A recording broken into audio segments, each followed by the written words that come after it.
Hello, good morning everyone. Last લેક્ચરની અંદર આપણે ડ્રગ્સ વિશે જોઈ ગયા છીએ, બરાબર. આપણે definition of drug and classification of drug જોઈ છે. હવે આ લેક્ચરની અંદર આપણે જોવાનું છે સિન્થેસિસ ઓફ ડ્રગ્સ. એની અંદર ફર્સ્ટ આઇબ્યુપ્રોફિન. સિન્થેસિસ ઓફ ડ્રગની અંદર આઇબ્યુપ્રોફિન જનરેટ કરવાનું છે. તો સ્ટાર્ટિંગ મટીરિયલ આપણે લેશું આઇસોબ્યુટાઇલ benzene.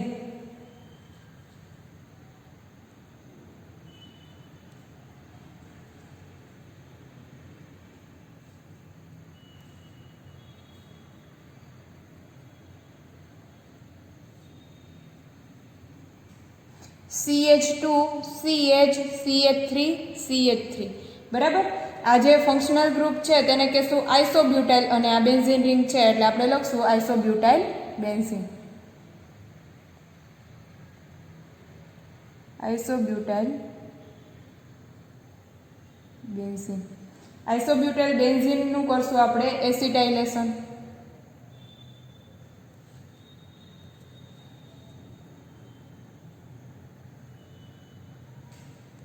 એસિટાઇલેશન acetic anhydride CH3CO twice O.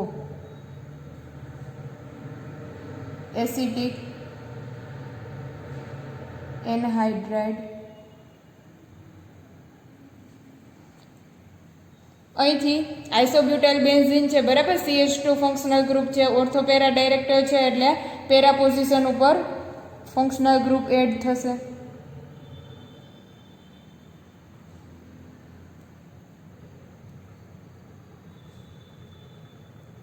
CH2 CH CH3 CH3.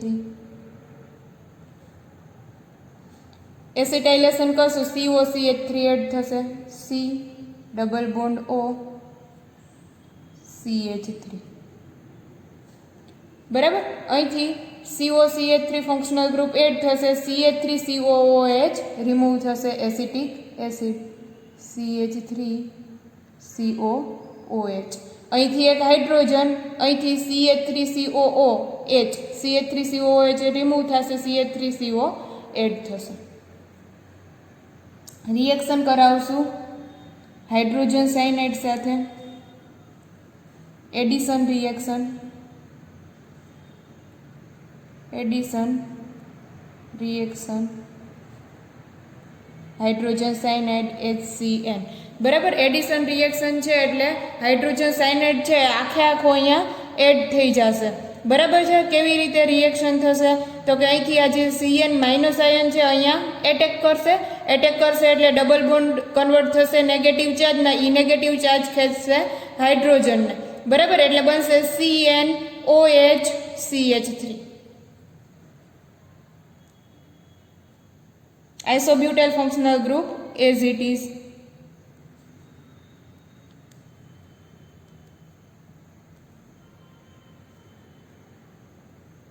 અહીંયા બનશે C triple bond N. C triple bond N. CN add થયો. અહીંયા આવશે OH, O નેગેટિવ ચાર્જ ખેંચશે હાઇડ્રોજનને. OH CH3. સાયનાઇડ આયન છે તે એડ થઈ જશે. હવે આપણે તેનું કરશું reduction.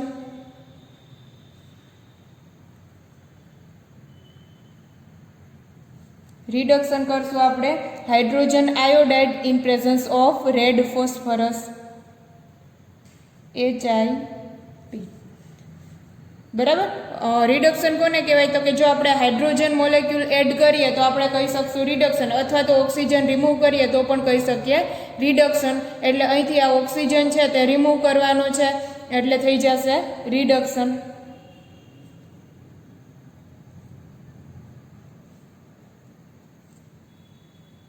Isobutyl functional group as it is. CH2 CH CH3 CH3. Oxygen remove થશે એટલે બનશે CH CH3 C triple bond N CN, બરાબર. હવે આપણે તેનું કરવાનું છે હાઇડ્રોલિસિસ. બેઝિક હાઇડ્રોલિસિસ કરાવવાનું છે in presence of NaOH.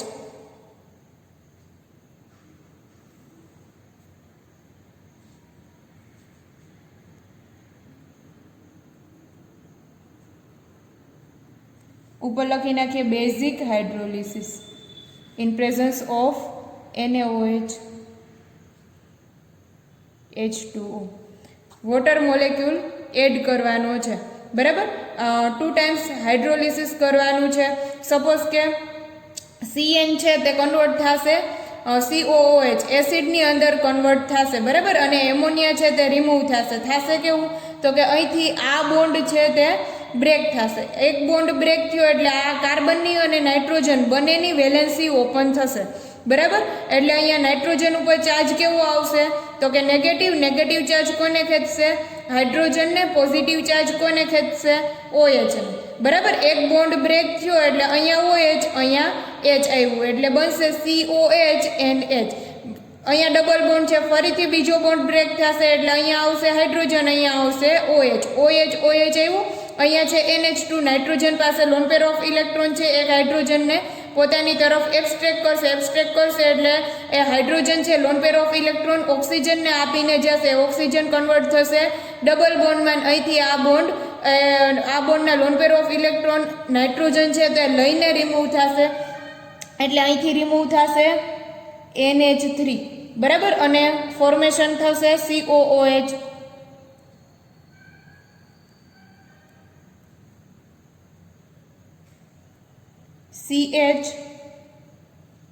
CH3 COOH C double bond OH.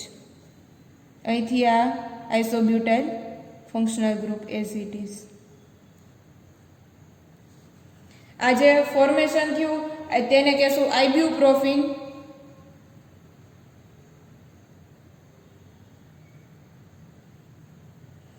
બરાબર છે. આ જે લાસ્ટ સ્ટેપ છે સિન્થેસિસ છે એટલે મિકેનિઝમ વાઇઝ કરાવવાનું ન હોય, ડાયરેક્ટ COH માં કન્વર્ટ થાય. બટ આ તો તમને ખ્યાલ આવે એટલે હું પાછળ કરીને બતાવું છું કે ભાઈ બેઝિક હાઇડ્રોલિસિસ કરતા NH3 કેવી રીતે રિમૂવ થયો અને COH ફંક્શનલ ગ્રુપ કેવી રીતે આવ્યું એ તમને ખ્યાલ આવે એના માટે હું તમને પાછળ કરીને બતાવું છું. આ સ્ટેપ લઈ અને આપણે કરી લઈએ, બરાબર. ચાલો લઈ લઈએ. સેકન્ડ લાસ્ટ સ્ટેપ હતું એ benzene ring, isobutyl functional group as it is,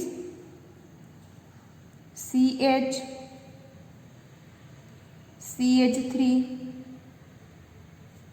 C triple bond N. તેનું કરાવશું basic hydrolysis in presence of NaOH.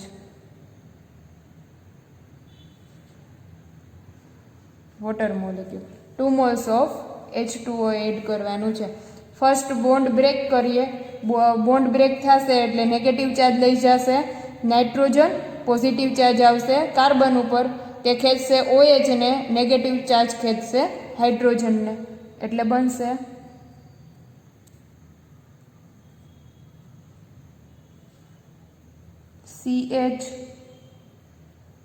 CH3 COH double bond NH. ફરીથી એનું એ સ્ટેપ થશે, વોટર મોલેક્યુલ એડ થશે બીજો, બરાબર. એટલે આ બોન્ડ બ્રેક થયો, નેગેટિવ ચાર્જ લઈ જશે નાઇટ્રોજન, પોઝિટિવ ચાર્જ લઈ જશે કાર્બન ખેંચશે OH ને, આ નાઇટ્રોજન ખેંચશે હાઇડ્રોજનને.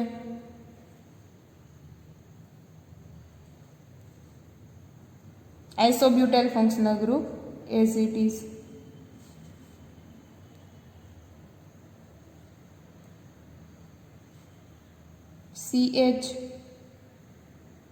CH3 COH OH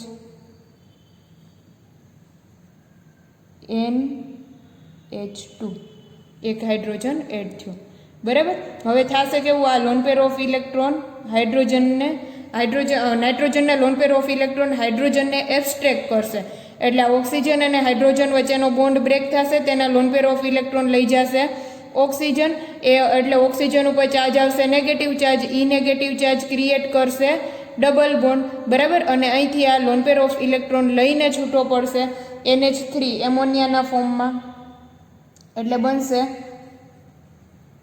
-NH3. Ammonia છૂટું પડશે, બનશે આઇબ્યુપ્રોફિન.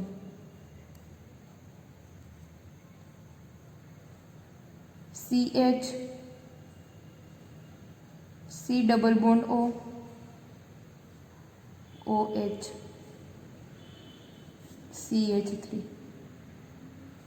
આઇસોબ્યુટાઇલ functional group as it is, બરાબર. આઇબ્યુપ્રોફિનનું ફોર્મેશન થશે.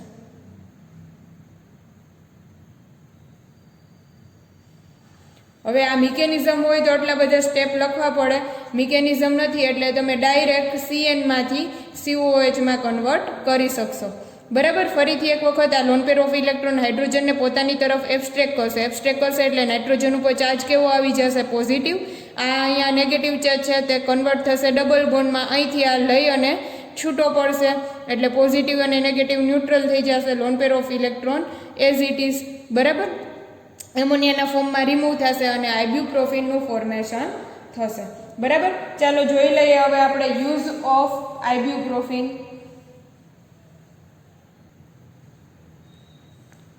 લખીએ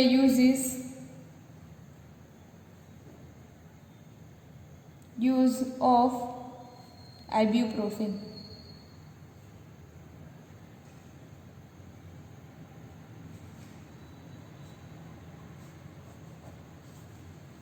It is an optically active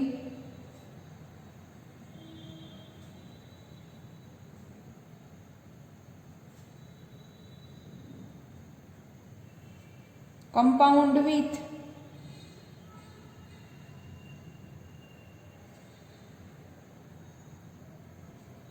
both S and R.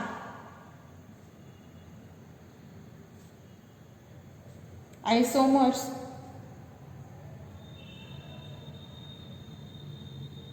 RS nomenclature system જો આપણે જોઈ ગયા છીએ.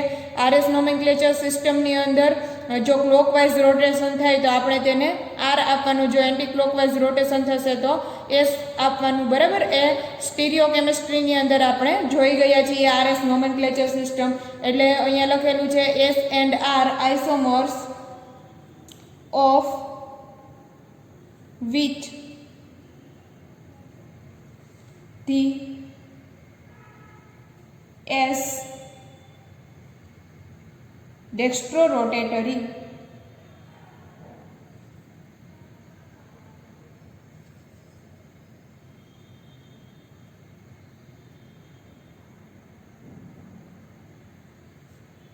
isomer is the more biological activity, more biological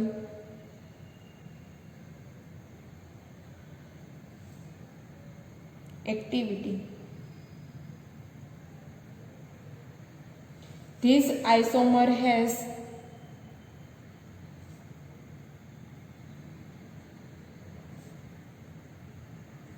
also been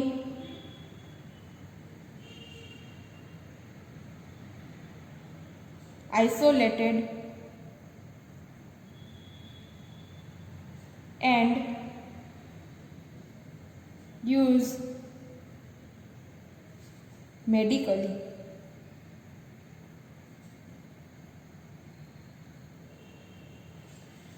medically use થશે એન્ડ એસ જે આઇસોમર છે તેમાં બાયોલોજીકલ એક્ટિવિટી વધારે જોવા મળે છે.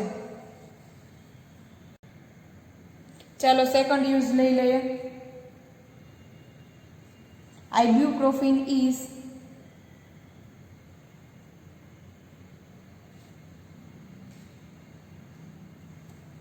produced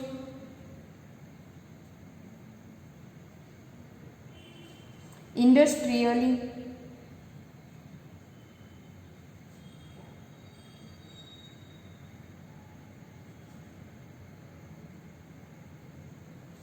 as a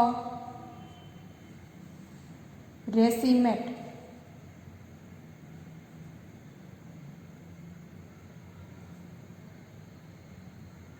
રેસીમેટનો મતલબ થાય રેસેમિક મિક્સચર, બરાબર. 50-50 એટલે કે આર અને એસ બંનેનું મિક્સચર તમને જોવા મળે એને કહેશું રેસેમિક મિક્સચર. એટલે આઇબ્યુપ્રોફિન છે એની જ્યારે પ્રોડ્યુસ કરતા હોય ઇન્ડસ્ટ્રીયલી ત્યારે તેનું રેસેમિક મિક્સચર તમને જોવા મળશે. એટલે કે આર આઇસોમર પણ મળે અને એસ આઇસોમર પણ તમને જોવા મળે. 2 એનાન્સિયોમર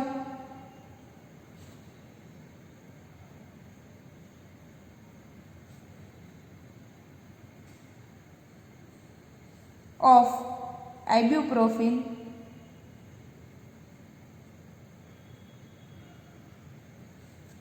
occur with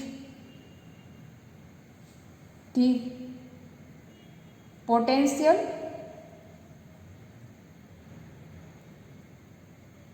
for different biological effect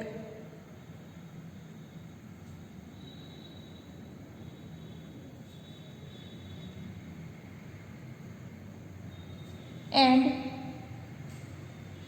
metabolism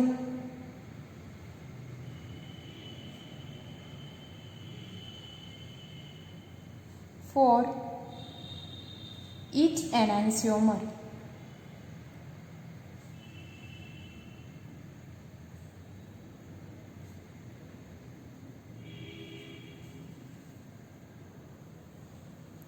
two enantiomer of ibuprofen occur એટલે કે આઇબ્યુપ્રોફિન છે તેના એનાન્સિયોમર જનરેટ થશે, બરાબર. આર અને એસ. આર જે છે તેમાં જો આપણે મિરર લગાડી દઈએ તો સામે જે ઇફેક્ટ જોવા મળે તે હશે એસ. એટલે આર અને એસ છે તે એકબીજાના એનાન્સિયોમર કહેવાય, બરાબર. એટલે 2 એનાન્સિયોમર ઓફ આઇબ્યુપ્રોફિન અકર. આઇબ્યુપ્રોફિનમાં 2 એનાન્સિયોમર તમને જોવા મળશે with the potential for different biological effect. તેની બાયોલોજિકલ ઇફેક્ટ કેવી હશે તો કે જુદી જુદી હશે. Biological and metabolism for each enantiomer એટલે કે બાયોલોજિકલ અને મેટાબોલિઝમ ઇફેક્ટ છે તે અલગ અલગ એનાન્સિયોમર માટે અલગ અલગ જોવા મળશે. ચાલો આગળનો point. It is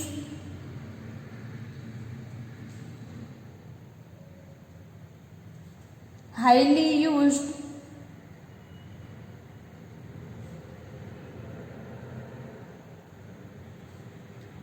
as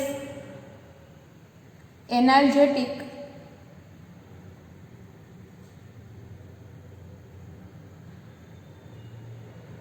and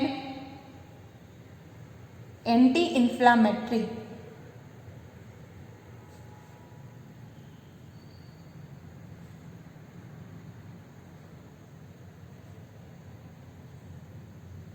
Drug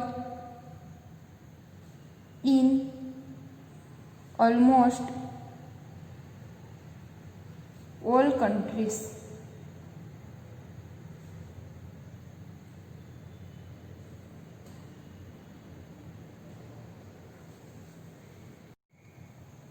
It is highly used as analgesic. એનાલ્જેસિકનો મતલબ થાય રિલીવ પેઇન, બરાબર, or pain killer. And anti inflammatory. Anti inflammatory મતલબ થશે કે કોઈ આપણી બોડી છે તો એની અંદર કોઈ રેડનેસ આવી જાય, સ્વેલિંગ આવી જાય કે પેઇન થતું હોય તો એની સામે રિલીફ આપે, બરાબર. Anti inflammatory drug in almost all country. બધા જ કન્ટ્રીમાં તે એન્ટી ઇન્ફ્લામેટરી એન્ડ એનાલ્જેસિક તરીકે યુઝ કરવામાં આવે છે આઇબ્યુપ્રોફિનના. ચાલો ફરી એક વખત આપણે synthesis of ડ્રગમાં first ibuprofen synthesis જોઈ લઈએ. સ્ટાર્ટિંગ મટીરિયલ લેવાનું છે આઇસોબ્યુટાઇલ બેન્ઝીન, CH2CH CH3CH3, બરાબર. આ જેટલું ફંક્શનલ ગ્રુપ છે તેને કહેશું આઇસોબ્યુટાઇલ ફંક્શનલ ગ્રુપ. બેન્ઝીન સાથે અટેચ થયેલું છે એટલે આઇસોબ્યુટાઇલ બેન્ઝીન. લેવાનું છે આઇસોબ્યુટાઇલ બેન્ઝીન, રિએક્શન કરાવશું, એનું એસિટાઇલેશન કરાવશું. એસિટાઇલેશન કરાવશું એટલે એસિટિક એનહાઇડ્રાઇડની પ્રેઝન્સમાં રિએક્શન થશે. CH3CO ટ્વાઇસ O, બરાબર, રિમૂવ થશે CH3COH, એસિટિક એસિડ રિમૂવ થશે. પેરા પોઝિશન ઉપર COCH3 ફંક્શનલ ગ્રુપ એડ થશે. ત્યાર પછી આપણે કરાવશું તેનું addition reaction. React with hydrogen cyanide. Hydrogen cyanide સાથે રિએક્શન કરાવશું એટલે અહીંથી CN માઇનસ કાર્બોનિલ કાર્બન ઉપર એટેક કરશે, ડબલ બોન્ડ કન્વર્ટ થશે, નેગેટિવ ચાર્જમાં ઈ નેગેટિવ ચાર્જ ખેંચશે હાઇડ્રોજનને. એટલે જો CN એ એટેક કર્યો, અહીંયા નેગેટિવ ચાર્જ એવો એને ખેંચો હાઇડ્રોજનને, એટલે બનશે C triple bond CN OH CH3, બરાબર, isobutyl functional group as it is. ત્યાર પછી આપણે તેનું કરાવવાનું છે રિડક્શન. રિડક્શન કોને કહેવાય? તો કે બે હાઇડ્રોજન એડ કરીએ તો કહેવાય રિડક્શન, અથવા તો ઓક્સિજન રિમૂવ કરીએ તો આપણે તેને કહી શકીએ રિડક્શન. અહીંથી ઓક્સિજન છે તે રિમૂવ થશે અને બનશે CH3 C triple bond N. આ જે આઇસોબ્યુટાઇલ બેન્ઝીન છે તે એઝ ઇટ ઇઝ. ત્યાર પછી કરાવવાનું છે બેઝિક હાઇડ્રોલિસિસ. બેઝિક હાઇડ્રોલિસિસ કરાવવાનું છે presence of NaOH. 2 moles of water molecule લેવાના છે, બરાબર, એટલે એમોનિયાનો મોલેક્યુલ રિમૂવ થશે અને એસિડમાં સાયનાઇડ છે તે એસિડની અંદર કન્વર્ટ થશે, બરાબર. ખાસ યાદ રાખજો, બેઝિક હાઇડ્રોલિસિસ હશે ત્યારે સાયનાઇડ છે તે એસિડમાં કન્વર્ટ થશે અને એમોનિયા છે તે રિમૂવ થશે અને આઇબ્યુપ્રોફિનનું ફોર્મેશન થશે, બરાબર. આ જે C ટ્રિપલ બોન્ડ N છે તે એસિડમાં કેવી રીતે કન્વર્ટ થયો તે મેં ફર્ધર બતાવેલું છે. બટ જ્યારે સિન્થેસિસ લખતા હોય ત્યારે ડાયરેક્ટ સાયનાઇડને તમે એસિડમાં કન્વર્ટ કરી શકશો, બરાબર. મિકેનિઝમ માગેલી નથી. આ તો તમને ખ્યાલ આવે કે સાયનાઇડ છે તે એસિડમાં કેવી રીતે કન્વર્ટ થશે તો મેં 2-3 સ્ટેપ કરી અને બતાવેલું છે. અને ત્યાર પછી આપણે જોયા તેના યુઝ, બરાબર, યુઝ ઓફ આઇબ્યુપ્રોફિન. એમાં જે મેઇન યુઝ છે તે એક તો છે એનાલ્જેસિક અને બીજો છે એન્ટી ઇન્ફ્લામેટરી ડ્રગ. એનાલ્જેસિકનો મતલબ થશે રિલીવ પેઇન ઓર પેઇન કિલર, અને એન્ટી ઇન્ફ્લામેટરીનો મતલબ થશે કે રેડનેસ કે સ્વેલિંગ આવી ગયું હોય બોડીમાં તો તેને રિમૂવ કરે, બરાબર. એના તરીકે આઇબ્યુપ્રોફિનનો યુઝ થશે.